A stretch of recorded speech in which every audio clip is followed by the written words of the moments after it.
সরস্বতীর কিনারে 60,000 ঋষি শ্রীমদ্ ভাগবত আলোচনায় বসেছেন। এর মধ্যে আলোচনা বসে ঋষিরা আলোচনা করলেন যে সনাতন ধর্মে কাকে ভগবান বলে মেনে নেওয়া যাবে। ব্রহ্মা, বিষ্ণু, মহেশ্বর, এই তিনজনকে কাকে ভগবান বলে মানব? কেউ উত্তর দিতে পারছে না। সেখানে ছিল ভৃগু মুনি, ভৃগু রাম নয়, ভৃগু মুনি। তো ভৃগু মুনি বললেন আমি বলে দেবো, আমাকে 3 দিন টাইম দিতে হবে। দিলে বলে দেবো ব্রহ্মা ভগবান না শিব ভগবান না বিষ্ণু ভগবান। 3 দিন আমি 3 জনকে টেস্ট করব। টেস্টে যে অ্যালাউ হবে সেই ভগবান হবে। ভালো। প্রথম দিন প্রজাপতি ব্রহ্মার কাছে গিয়েছে। ব্রহ্মার কাছে গিয়ে সেন্টিমেন্ট আঘাত করেছে। কাউকে সেন্টিমেন্ট আঘাত করলে বোঝা যাবে যে প্রকৃত জ্ঞানী কিনা। যে জ্ঞানী তার সম্মান যদি নষ্ট হয় সেখানে থাকবে না, ভদ্রভাবে মাথা নিচু করে চলে যাবে। কেন? ভদ্রলোক জব্দ হয় ছোট লোকের কাছে। ভদ্রলোক জব্দ হয় ছোট লোকের কাছে। কেন? ভদ্রলোক তারা কোটা, ফাঁড়ি, থানা, কেস, টাকা কিছুর ভয় করে না, কিন্তু ছোট লোকের ভয় করে। ছোট লোক যে ভাষায় কথা বলবে আপনাকে, যে খিস্তি মারবে আপনাকে, আপনি উল্টে তার পায়ে ধরতে বাধ্য হবেন। ঠান্ডা হ, আর বলিস না। অতএব ভদ্রলোক জব্দ হয় ছোট লোকের কাছে। তাইতে প্রকৃত জ্ঞানী যারা ছোট লোককে ভয় করে, তারা তাহলে ছোট লোকের সঙ্গে ভদ্রলোক কোনো দিন ঝগড়া করে না, প্রণাম করে, উল্টে ক্ষমা করে। এখন তাতে ছোট লোকের আরো পাওয়ার বেড়ে যায়, প্রমোশন হয়। পায়খানা দেখলে নাকে কাপড় দেয়, পায়খানা মনে করে আমার ভয় পাচ্ছে। তেমনি কিছু ছোট লোক আছে, তাকে ভয় পেলে সে মনে করে এই বুঝে আমার ভয় পাচ্ছে। অতএব ভদ্রলোক জব্দ হয় ছোট লোকের কাছে। মাগো, তো বিষয়টি কেমন হলো? সেন্টিমেন্টে যে সুশ্রী দিয়েছে, আর ব্রহ্মা উদ্যত হয়েছে একেবারে, দাড়ি পাকা দাড়ি, তো হত্যা করবো তোকে, অভিসম্পাত করবো। ভৃগু বললে এটা ভগবান হবে না। কেন? এর রাগের ভাগ বেশি। যার রাগ বেশি সে ভগবান নয়। তাহলে এবার গেল শিবের কাছে। শিব দুর্গার পাশে বসে গল্প করছিল। সেই সময় যে বলে মুড়ির বস্তার মতো ভুড়ি নিয়ে ঘুমাচ্ছ বুড়ো শিব, সেন্টিমেন্ট আঘাত করেছে আর ত্রিশূল নিয়ে ছুটেছে মারবে। ভৃগু বলল বাবা, এর তো ভোল্টেজ আরো বেশি, এ ভগবান হবে না। তাহলে কে হলো? এইবার বিষ্ণু ভগবান তিনি ঘুমাচ্ছিলেন। ভৃগুমুনি ধীরে ধীরে, অতি ধীরে তার কাছে যে তার বুকের উপরে সজরে পদাঘাত করেছে, লাঠি মেরেছে। বুঝুন, খেয়াল করুন, অন্যের বুকে লাঠি মারলে সে কি সহ্য করবে? এই যে মায়েরা, কত নয়, তা যে লাঠি মেরেছে, দেখুন বিষ্ণু ভগবান কেন। তো ব্রহ্মা উদ্যত হলো অভিসম্পদ করবার জন্যে, শিব উদ্যত হলো ত্রিশূল নিয়ে মারবার জন্যে, আর বিষ্ণুর বুকে যখন লাথি মেরেছে বিষ্ণুর ঘুম ভেঙে গেছে। তাই হামাগুড়ি দিয়ে উঠে আস্তে আস্তে ভৃগুমুনির দুখানা চরণ হৃদয় মন্দিরে চেপে ধরেছে। ভৃগুমুনি স্তম্ভিত হয়েছে, হে প্রভু, আমি ব্রহ্মাকে সামান্য একটু কথা বলেছি, আমাকে উদ্যত হয়েছে মারবার জন্য। শিবকে একটু কথা বলেছি, ত্রিশূল নিয়ে ছুটেছে। আপনার বুকে আমি লাথি মারলাম, আপনি কটূক্তি করলেন না, অভিসম্পদ করলেন না, আমার পা ধরে কাঁদছেন যে। তখন বিষ্ণু ভগবান বলছেন, ভৃগু, আমি তোমার পা ধরে দেখছি যে আমার কঠিন বুকে লাথি মেরে তোমার কোমল পায়ে ব্যথা লাগলো কি?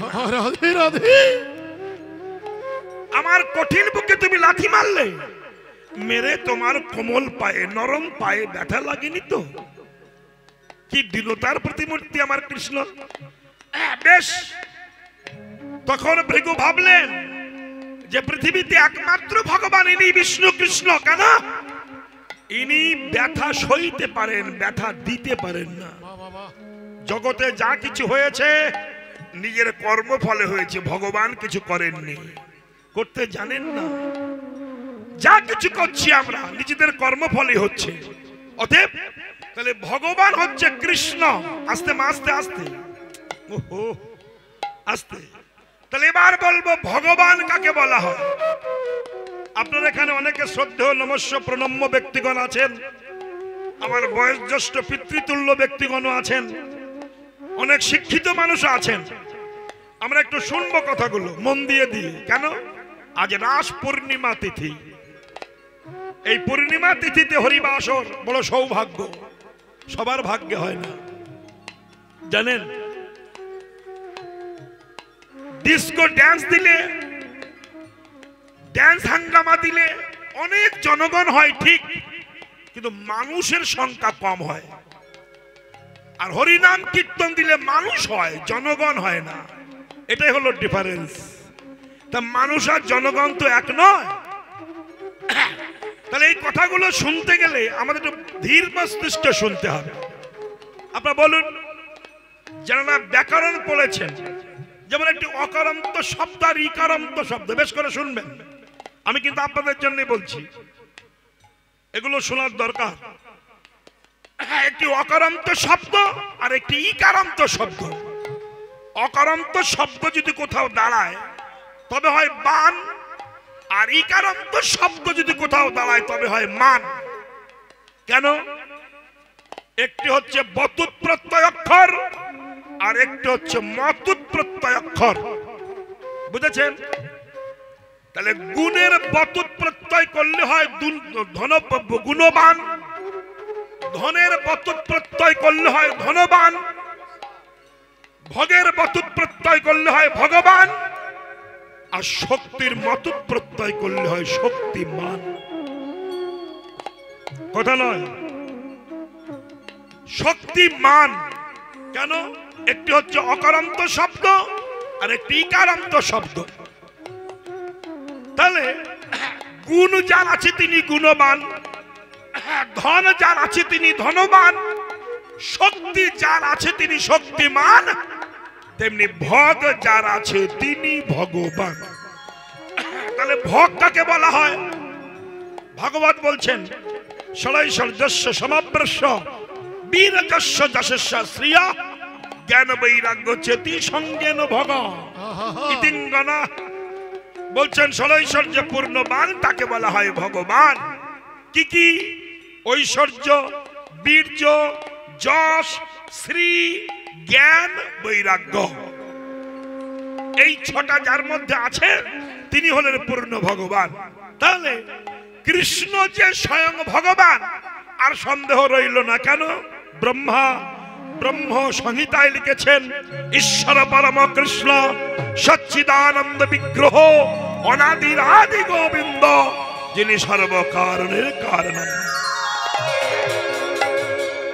মহর্ষি কৃষ্ণদ্বৈপায়ন বেদব্যাস বলেছেন, এতে চাংশ কলা পুংস কৃষ্ণস্তু ভগবান স্বয়ং। কৃষ্ণে কলি ভগবান আর সব কলা। কলা কাকে বলা হয়? অংশ হতে অংশ বাহির করলে তাকে কলা বলা হয়। তাহলে যেমন কলা গাছ, তার থোড় হয়, মুচা হয়, ফুল হয়, ফল হয়, তাই বলে কলা গাছ। কলা কিন্তু কলা গাছ হবে না, কলার মুচা কলা গাছ হবে না, কলার থোড় কলা গাছ হবে না। তেমনি ভগবানের অঙ্গ থেকে বহু দেব দেবী প্রকাশ হয়েছে, তাই বলে তারা ভগবান হবে না। কেন? এই আসতে। তাহলে বিষয়টি কেমন হলো? কেন? কারণটা কি? আমি আরো একটু বলি। কালী পূজায় লোক বেশি হয়, তাই তো? জগদ্ধাত্রী পূজা অনেক পয়সা খরচ হয়। তাহলে জগদ্ধাত্রী, মা দুর্গা, এদের কি ভগবান বলবো? না, দাম কম হলো তারই ভগবান বলবো। যেমন ছানা, মাখন, ঘি, এদের দাম কত? ঘিয়ের দাম 1000 টাকা কেজি, মাখনের দাম 2000 টাকা কেজি, ছানার দাম 500 টাকা কেজি। কিন্তু বলুন তো দুধের দাম কত? দুধের দাম 40-50, তাই তো? 50 টাকা কেজি ধরলাম হাইয়েস্ট। এখন মাখন আর ছানা আর ঘি যদি দলবদ্ধ ইউনিয়ন করে বলে আমাদের দাম বেশি, দুধের দাম কম, ওর সঙ্গে আমরা সম্পর্ক রাখবো না। তাহলে কি হবে বলুন? কি হবে? হবে মাখন ছালা ঘিরার জন্ম হবে। মাখন তোমার দাম বেশি হতে পারে, ঘি তোমার দাম বেশি হতে পারে, কিন্তু দুধ ছাড়া যেমন তোমার উৎপত্তি হয় না, তাই দুর্গা, কালী, শিব সবাই হয়তো বড় হতে পারে, কৃষ্ণ ছাড়া তাদের জন্মই হবে না। এই জন্য ঈশ্বর পরমা কৃষ্ণ সচ্চিদানন্দ বিগ্রহ, অনাদির আদি গোবিন্দ, সর্বকারণের কারণ।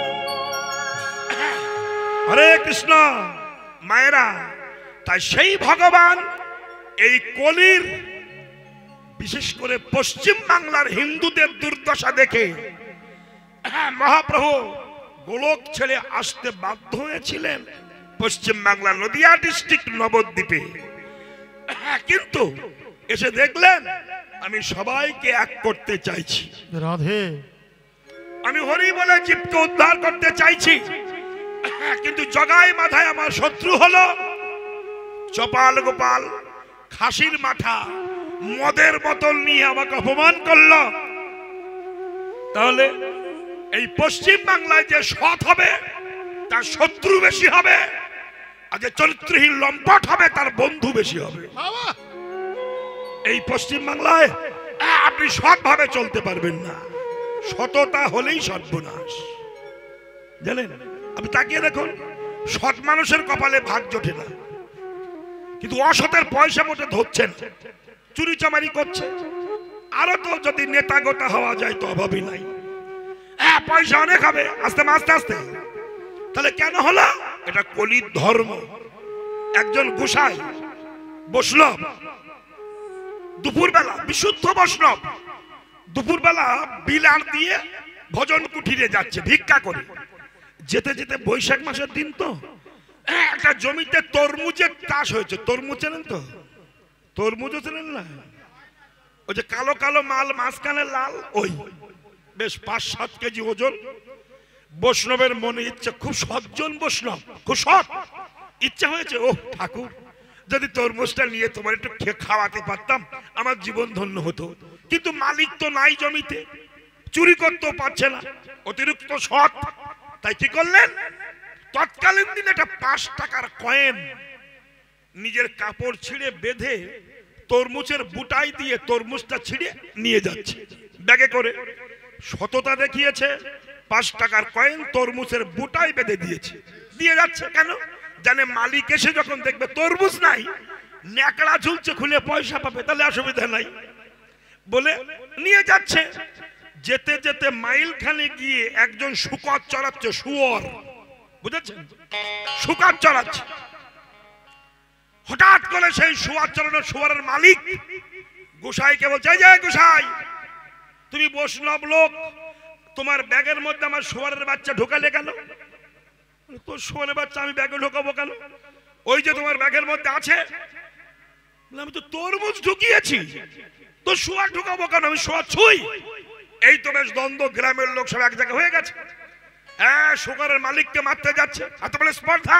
আমাদের বৈষ্ণব, পরম বৈষ্ণব, সৎ মানুষ, আমরা বহুদিন থেকে চিন্তি, আমাদের শ্রদ্ধা নমস্য প্রণম্য, তুই তাকে একটা চলে। আরে শুকরের মালিক বলছে, আপনারা মারবেন, কাটবেন, খুন করবেন, করবেন, আগে ওনার ব্যাগটা চেক করুন, যদি শুকর না থাকে মারবেন।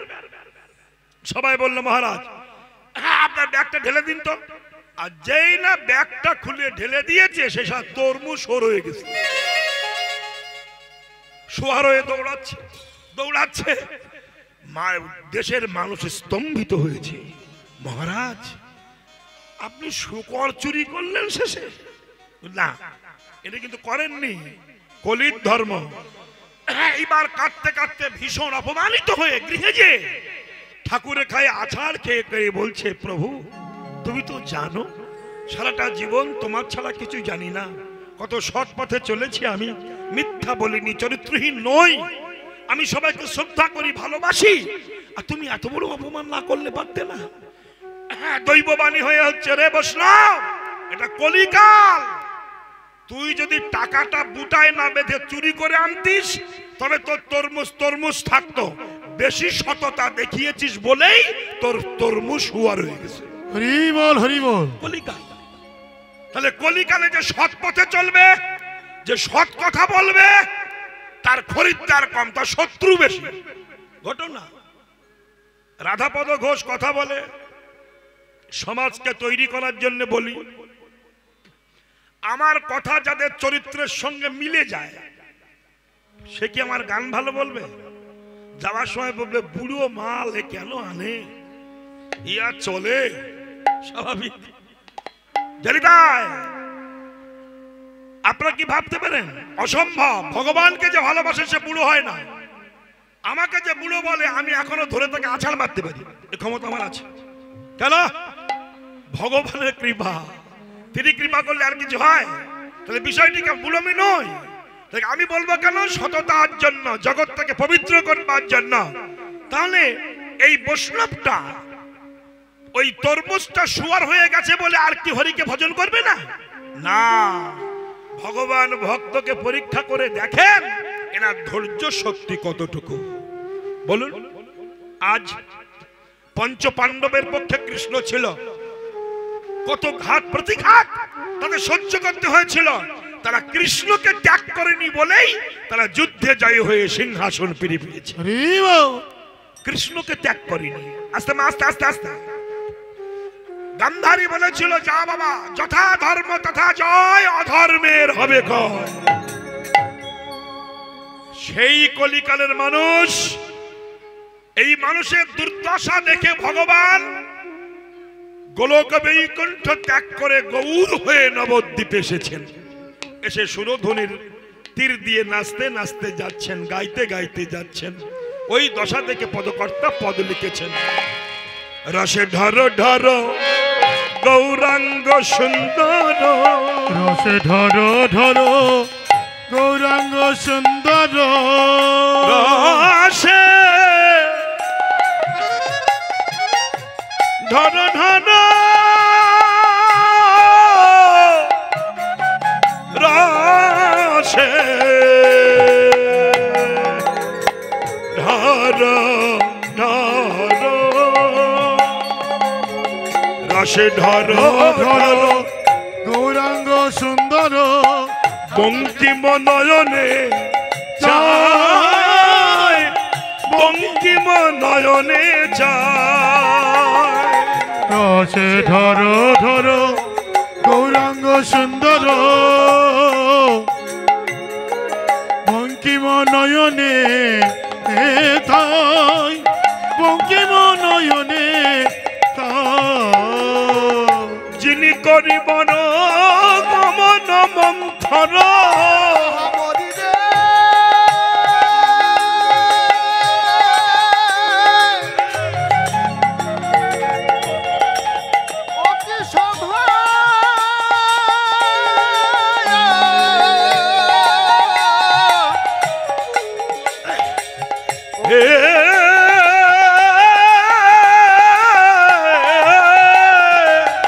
যিনি করিবন গমন মন্থর, পরাণ দুলয়ে যায়, পরাণ দোলায় যায়।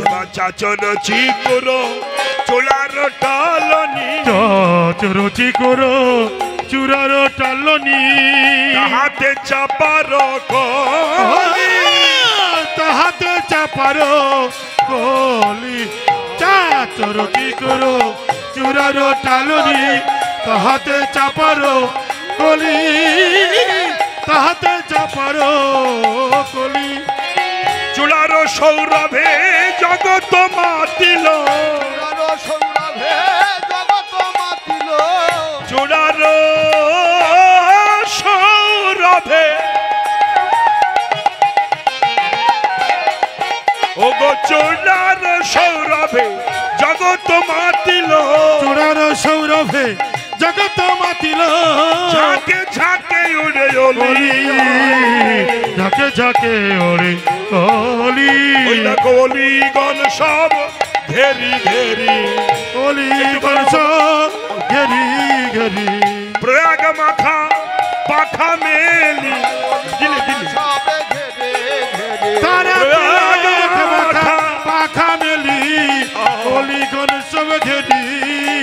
প্রয়াগ মাখা পাখা মেলি তারা মধুপানের আশা করি প্রয়াগ মাখা পাখা মেলি মধুপানের আশা করি প্রয়াগ মাখা পাখা মেলি তারা মধুপানের আশা করি মাখা মাখা মেলে আরে মধুপানের আশা করি মাখা মাখা মেলে মধুপানের আশা করি মাখা মাখা মেলে মধুপানের আশা করি রাধ মাখা মাখা মেলে আমার গৌর হরে ঘিরি ঘিরি রাধে হরি গিরি গিরি রাধ মাখা মাখা মেলে দেখো অলি ঘেরি